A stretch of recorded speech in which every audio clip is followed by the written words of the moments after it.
Jesucristo, el Verbo viviente, es el único medio de salvación. Él es el centro del pensamiento de nuestra vida, la fuente y la autoridad de la doctrina.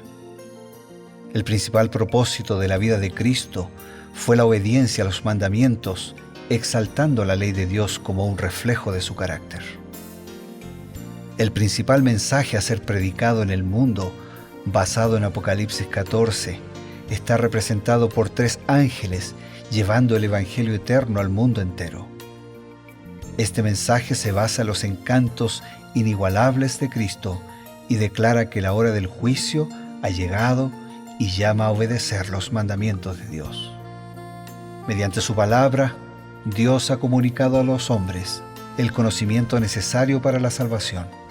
Las Santas Escrituras deben ser aceptadas como dotadas de autoridad absoluta y como revelación infalible de su voluntad. Y aunque el canon de las Escrituras inspiradas está cerrado, el Espíritu Santo continúa iluminando, amonestando y confortando al pueblo de Dios a través del testimonio de Jesús, el Espíritu de profecía. El camino a la vida se traza a través de un camino angosto que debe ser recorrido con confianza a las promesas que Dios dejó a hombres y mujeres fieles que dedicaron sus vidas hasta la muerte por el Evangelio eterno. Los fundadores de la Iglesia soñaron con el día en que la revelación sería una realidad en sus vidas.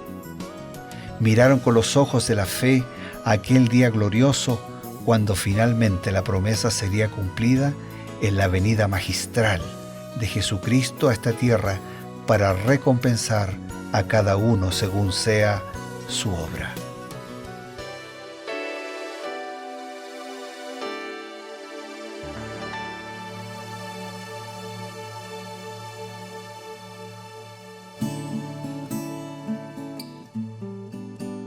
Qué alegría encontrarnos nuevamente aquí en su programa Reavivados por su Palabra. Al darles la bienvenida, les recordamos que estamos en el segmento Creed en sus profetas. Y en esta parte, para la comprensión a través del Espíritu de Profecía, le damos también la bienvenida al Pastor Bruno Razo. Muchas gracias, Pastor Eber, y lo hacemos para continuar leyendo, meditando, encontrando lecciones en el capítulo 4 del libro de Números. Sin duda, Números nos trae muchas cosas. Continúa también un poquito revisando la tarea de una tribu que era muy especial para Dios. Era la tribu de los levitas, y todo el capítulo 4 de Números está realizando un detalle de las tareas de los levitas. Entonces, Elena White nos ayuda a comprender cuál era la responsabilidad general, podríamos decir, de los levitas, ¿no? Después vamos a especificar. ¿Nos dice algo al respecto? Sí, yo quiero compartir una cita del libro Patriarcas y Profetas de Elena de White, que dice así: a los levitas se le confiaba el cuidado del tabernáculo y todo lo que se relacionaba con él, tanto en el campamento como cuando se viajaba. Cuando se levantaba el campamento para reanudar la marcha, eran ellos quienes desarmaban la sagrada tienda, y cuando se llegaba a donde se había de hacer alto, ellos debían levantarla. A ninguna persona de otra tribu se le permitía acercarse so pena de muerte. Así que la responsabilidad del levita, el sacerdote, el ministro, el religioso, era cuidar del ritual, era cuidar del ceremonial, era cuidar del templo que, como sabemos, era un templo portátil, porque la ciudad también era portátil, ¿no? O sea, iban acampando y avanzando en su caminata por el desierto. Así que ellos tenían que desarmar, tenían que llevar, tenían que instalar, tenían que cuidar todo el ritual. Y el libro nos va explicando, ¿no?, de todos los procedimientos y de toda la responsabilidad de estos líderes espirituales, llamados levitas, que eran los sacerdotes, que cumplían esta función por elección, por designación de Dios. Qué cuidadoso habrá sido el trabajo de ellos, ¿no? Armar y desarmar, y además el santuario ese armable tenía que ser bien cuidado. Había muebles muy especiales que habían sido hechos por obra de artesanos, obra finísima, y el cuidado ha debido ser realmente minucioso. Claro, tenía que ser así, porque todos esos muebles, como así los servicios, los cultos, ilustraban la santidad de Dios, el poder de Dios, la misericordia de Dios, el precio del pecado y el costo del rescate en ese cordero anticipado, ilustrado, prometido, que había de venir para dar su vida y para redimir a la humanidad.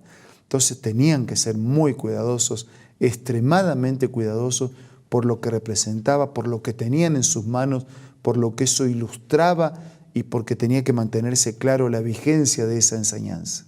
Sin duda, porque dice aquí el pasaje que se les confiaba el cuidado del tabernáculo y todo lo que se relacionaba con él. Esto es no solamente armar, desarmar, sino también todo el servicio. Y habían dos grandes servicios, digamos, el servicio diario, que era el culto, ¿no?, que se hacía desde encender la ofrenda en la mañana, el sacrificio vespertino en la tarde y todo el día, pero también había el día final del año, que era el día de la expiación. Cada levita, cada sacerdote ocupaba su lugar de manera específica, y eso implica también que el Señor, como lo hemos mencionado anteriormente, es un Dios que cuida los detalles, un Dios de orden. Así es. Y cada mueble solito, y todos los muebles en su conjunto, y todo el santuario, y cada servicio, todo apuntaba a un mismo hecho, al gran amor de Dios en pagar el precio infinito, en la muerte de Jesús para redimirnos de nuestros pecados. Pues bien, realmente ha sido muy interesante analizar esta responsabilidad general de los levitas y muy aclarador, ¿no?, esta cita muy aclaradora, porque nos muestra, nos ayuda a comprender todo lo que implicaba el servicio de los levitas. Pero Leví, que era uno de los hijos de Jacob, el cuarto hijo, había tenido 3 hijos que constituían esos hijos, esos descendientes primeros de Leví, las 3 grandes ramas de la familia de los levitas, ¿no? Gersón, Coat y Merari. Y estos 3 descendientes de los hijos de Leví se habían dividido, ¿no? Dios, a través de Moisés, les había establecido responsabilidades muy específicas. ¿Cómo nos ayuda el espíritu de profecía a entender estas responsabilidades que tenían las 3 grandes familias de la tribu de Leví? En primer lugar, quiero repasar que Dios es un Dios de orden. Su proyecto está diseñado con claridad y también hay distribución de las responsabilidades para que todos puedan sentirse parte del plan de Dios. Claro. Y entonces ahora quiero leer esta declaración que dice: los levitas estaban repartidos en 3 divisiones descendientes de los 3 hijos de Leví, y cada una tenía asignada su obra y posición especiales. Tenían un lugar y tenían una tarea. Frente al tabernáculo y cercanas a él estaban las tiendas de Moisés y Aarón. Al sur estaban los coatitas, que tenían la obligación de cuidar del arca y del resto del mobiliario. Al norte estaban los meraritas, quienes tenían a su cargo las columnas, los zócalos, las tablas, etc. Y atrás estaban los gersonitas, a quienes se les había confiado el cuidado de los velos y del cortinado en general. Y alguien podría decir: Pastor Eber, y bueno, ¿qué importancia tiene para nosotros saber estos detalles? No tiene ninguna importancia, a menos que recordemos que Dios es un Dios de orden, que Dios integra a todos en el orden, que hay un lugar para todos en el gran plan de Dios, y que todo es importante cuando entendemos que hay un solo cuerpo del cual Dios es la cabeza. Y es Pablo el que va a utilizar después, mucho tiempo después, la figura del cuerpo para aplicarla a la iglesia. Claro.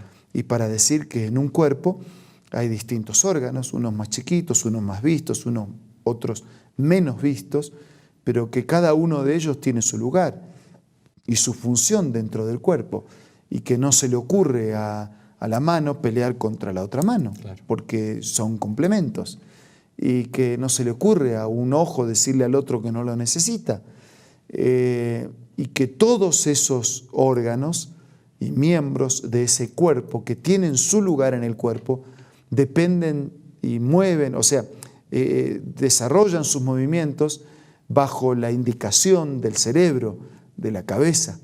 Y entonces Pablo dice que ese cuerpo ilustra a la iglesia y que Cristo es la cabeza de la iglesia. Entonces es maravilloso, Pastor Eber, pensar que en el gran plan de Dios hay un lugar para todos, con orden, con sencillez, y que lo que cada uno tiene para hacer es importante para hacer. Dios ha distribuido dones y talentos, podemos ser diferentes, tan diferentes como una mano es diferente del hígado, pero el cuerpo necesita tanto de la mano como del hígado. Y entonces en la iglesia hay lugar para todos, cumpliendo el gran y único propósito de Dios, siendo liderados por la única cabeza que es nuestro Señor Jesucristo. Así que estos detalles nos hablan, nos ilustran, nos enseñan que en el gran proyecto de Dios hay orden y hay una invitación para que todos seamos parte de su proyecto de salvar. Me queda solamente un comentario y a la vez una interrogante para poder compartir con nuestros amigos. Si cada uno recibe su tarea y la cumple con responsabilidad, seguramente las bendiciones van a venir, como vinieron las bendiciones para la tribu de Leví. Exactamente así como lo planteaste es. Y entonces esa invitación para participar de manera ordenada en nuestras responsabilidades, tal vez así en cortitas palabras. Sí, yo digo que si Dios, que puede hacer las cosas solo y mejor que nosotros, se digna a integrarnos y a darnos un lugar en su gran proyecto de salvar, la pregunta es, ¿por qué no aceptar la invitación y cumplir con el sueño de Dios? El sueño de Dios. Este es un pensamiento solemne. Mientras meditamos en esto, queremos proponerles un consejo en este instante.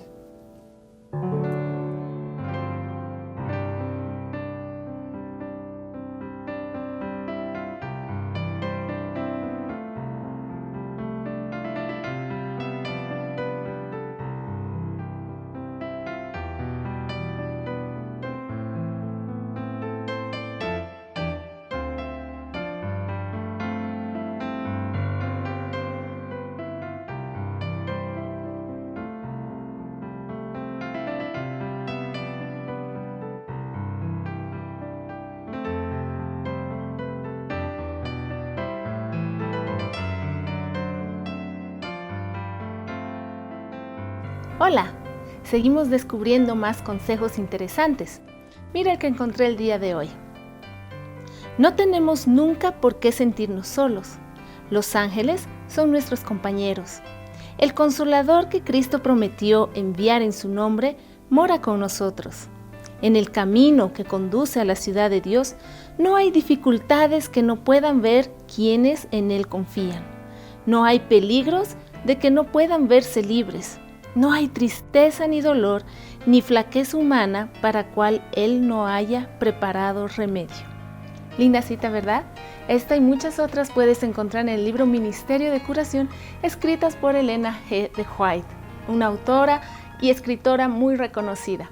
Te invito a que puedas ser parte de tu biblioteca personal y te invito a que puedas adquirirlo ingresando a la página web www.aces.com.ar. Otra manera que tú puedes adquirir estos libros es buscando una iglesia adventista del séptimo día que esté cerca de donde tú te encuentres. También puedes adquirirlo descargando las aplicaciones de App Store o de Play Store para tus dispositivos móviles. Queremos agradecer a Dios y una de las mejores formas es a través de la oración. Gracias, Señor, por tu proyecto maravilloso de salvarnos y de utilizarnos para salvar a otros. Gracias porque en tu proyecto, en tu plan, hay un lugar para cada uno de tus hijos, porque todos tenemos una obra a realizar, una misión a cumplir, porque todos somos miembros de un solo cuerpo del cual Cristo es la cabeza. Señor, por favor, dirige nuestra vida para que no solo aceptemos la salvación, sino también para que la compartamos con fidelidad. Bendícenos a todos. Lo pedimos, lo agradecemos en el nombre de Jesús. Amén. Amén. Esto ha sido Reavivados por su palabra y creed en sus profetas. Nuestro encuentro el día de mañana.